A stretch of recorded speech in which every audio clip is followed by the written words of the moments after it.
যারা আজকে উপস্থিত আছে সবাই, তার দায়িত্ব হলো দরজা খোলা।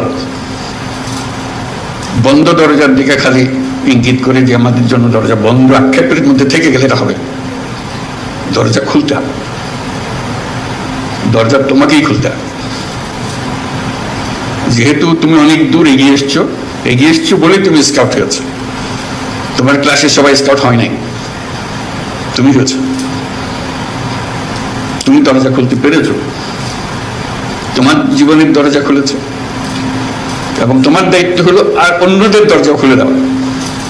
কারণ তুমি যে দরজা খুলে দেবে, পরের জনের দায়িত্ব হলো দরজা আরো বড় করে খোলা। তুমি যদি না খোলো, এই দরজা বন্ধ থেকেই যাবে। এটা মস্ত বড় সুযোগ, এই বয়সে এরকম সুযোগ পাওয়ার। দুনিয়াকে আবিষ্কার করা, তার চাইতে বড় হলো নিজেকে আবিষ্কার করা।